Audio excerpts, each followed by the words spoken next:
Ah, yes. Just having a beer before we depart for Malaysia to the Sepang MotoGP, because I'm on my way to lucky Thailand, the land of smiles, but a few mates came up to Malaysia to Sepang to go to MotoGP. Okay, the crowd is massive. They're young and vibrant. Believe it or not, it's the 50th anniversary of the Sepang circuit. What a fantastic 4 days this was. So here we go, we're on free practice day. We're in the K1 stand. This is where all the riders sort these bikes out and, eventually find their limit. We like the K2 stand up the end. So here's the world champion here. He's just chucking his bike down the road as you do on free practice. So to find the limit, you just got to go a wee bit past it and then, brake a little bit earlier maybe. So this is a free day, you see. So what else do you do? Well, you go and check out the crowd. You check out all the bikes and you check out some really cool scooters that people have spent a lot of time doing. Yeah. Okay, food. Food could be an issue. Yeah, cheese mozzarella. Okay. Put in cheese. Yes. Inside. Inside. Yeah. Beautiful. And what's this? Inside. Yeah. Lamb. No, lamb is there you come from. What's this one? Lamb is different.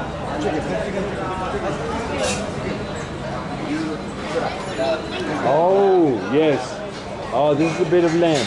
Ah, okay. You can share. Share a big oh, yes. Just go here. We share? Would you share that with Richard? Hey, yeah, we did struggle with food a fair bit, very hard. Anyway, we're on the sprint day now, so here we go on the sprint race, just a tiny little corner here. Everything went well. Round they go, best riders in the world, and here's the winners, number 89 again. So the next day, of course, is the big one, the MotoGP. The helicopter does a really close flyby, and we wave to them, of course. And then here we are, getting excited, Here's my old friend I met 10 years ago. And here we go on the first corner, coming into the second corner. Few bikes, oops.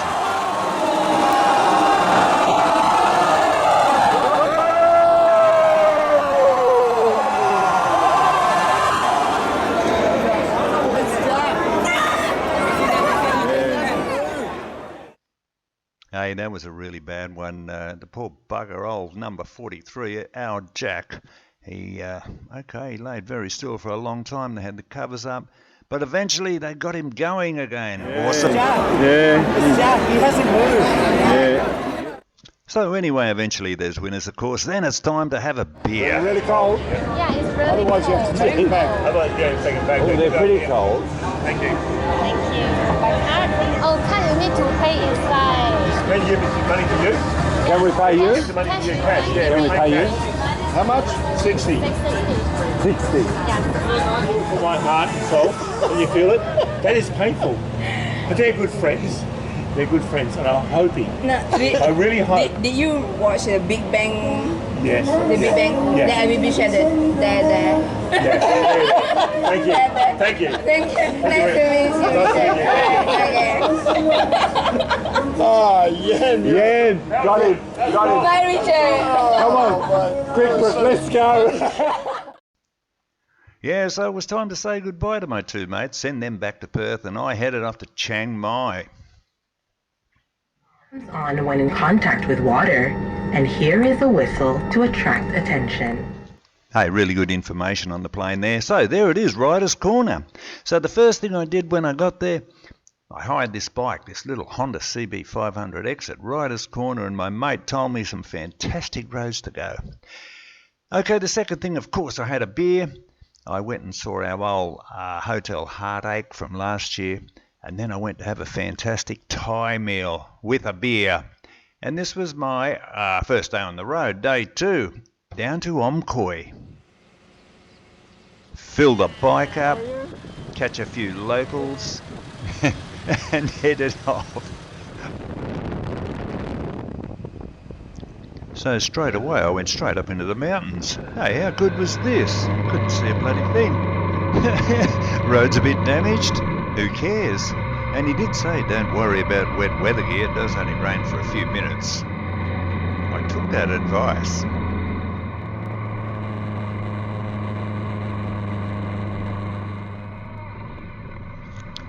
And the beauty of being the lone rider, if you see a little track, you want to take a photo or you want to see a little view, sure, just take that road. Okay, I'm back up in the hills. I went way up into the hills where it was so misty. Every now and again I had to stop just to take it all in. How gorgeous is this? Right on the side of the road as well. Okay, day one on the road. I arrive at Omkoi. How cool is this little place here? So I'm a bit damp, I strip off, I'm drying everything out. I go out for a beautiful meal. I find this like play area there, plenty of food there. And came home and had a very nice sleep that night. The next day on the road, here we go. I'm looking for this unseen road. If I can find it, it's supposed to be the best road in Northern Thailand. And can you believe it, I eventually did find it. And it was the most amazing road I've been on.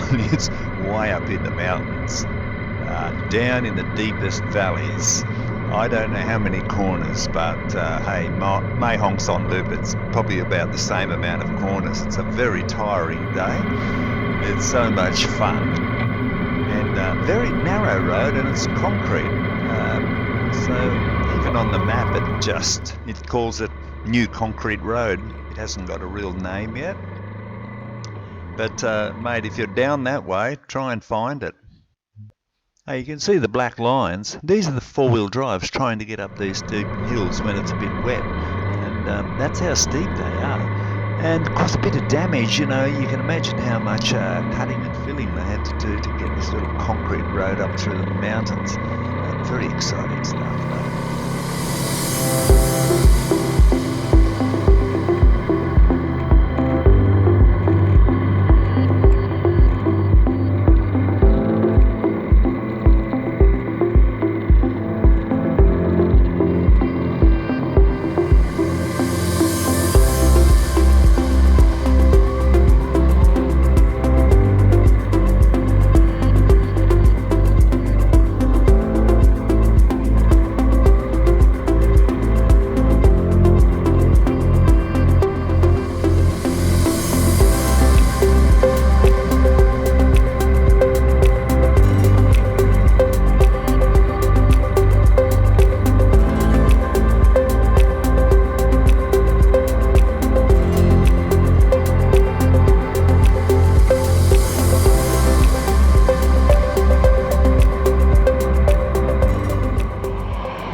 Amazing.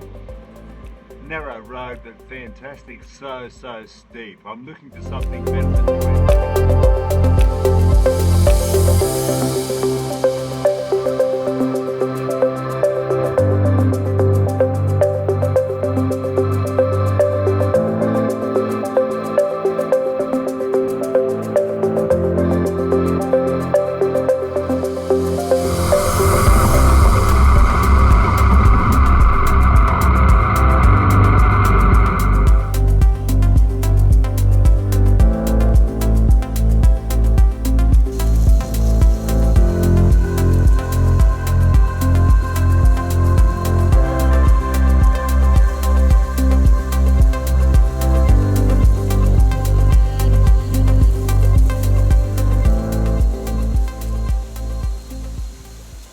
Yes, sometimes I just had to stop and take all this in. So different. See if I can get some late lunch, I reckon. Man, what a day.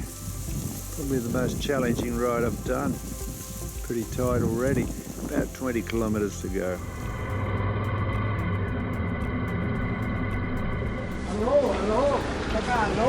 Yeah, hello. 3 banana. No, just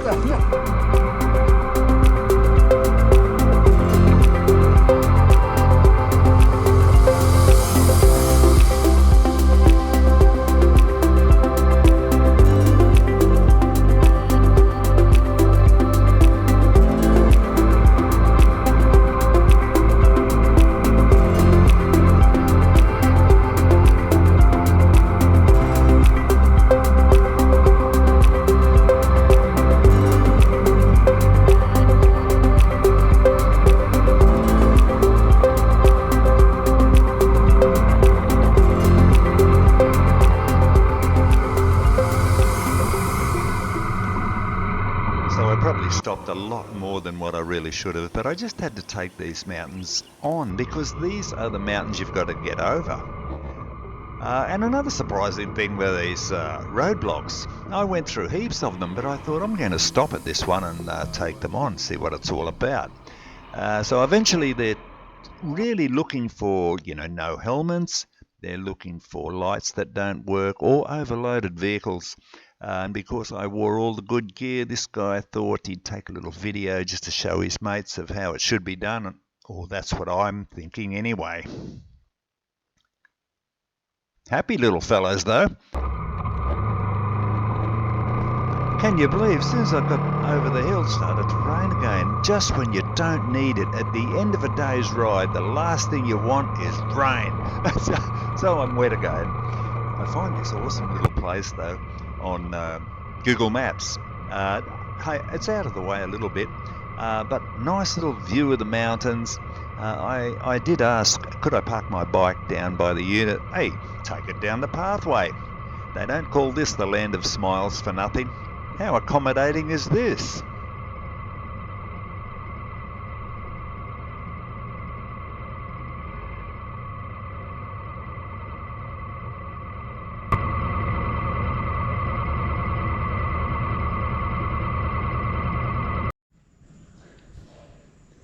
So that was a hectic day. That was full on, corner after corner on a narrow concrete road. Unbelievable. And this is the view. I jagged this little room here. Thank goodness for Google Maps and restaurants and things like that. So, they welcome you in. I had to put Google Translator on my phone because honestly, down this neck of the woods in Ramat, English is not first, second, third or fourth language. He jagged these beautiful rooms and they basically cost nothing. I just got here, so I'm just going to... This room is just amazing. Look at this here. So much, and anyway, that's fantastic. Liking it. Anyway, I'm going to unpack my gear now and have a shower and get ready to get out, get something to eat, see what Ramat has to offer.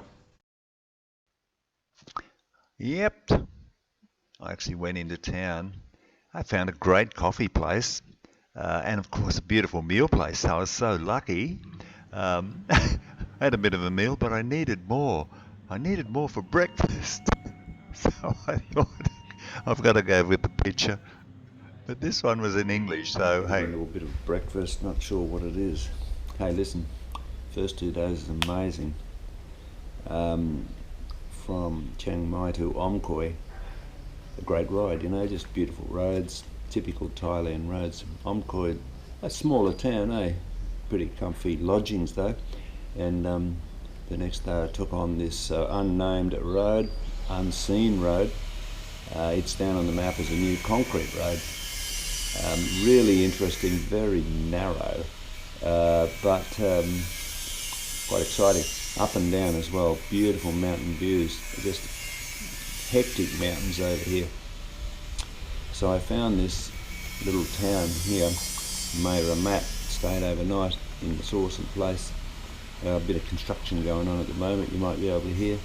This morning I'm going to head off to Sariang, fair bit to see up there. So I'm actually heading north again. I think it's about 200 kilometres. Probably take me 5 or 6 hours. Who would have guessed it? How true. Yeah, don't worry about wet weather gear. It never rains here. Well, was I in for a bit of a surprise? So I packed up and I left this beautiful lodging from Ramat, heading off towards Sariang. And believe it or not, I got out of the driveway and it started to rain.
I think I passed a dozen of these checkpoints, and in the end, hey, close my eyes, look straight ahead, nothing to see here.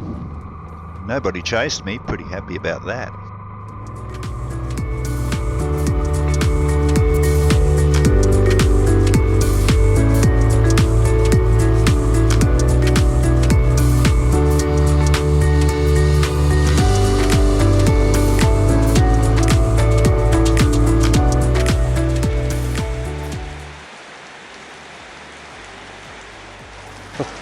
God, what have I done? That is so wet. And I'm completely soaked. I've been wet and I got dry, but that was a big one.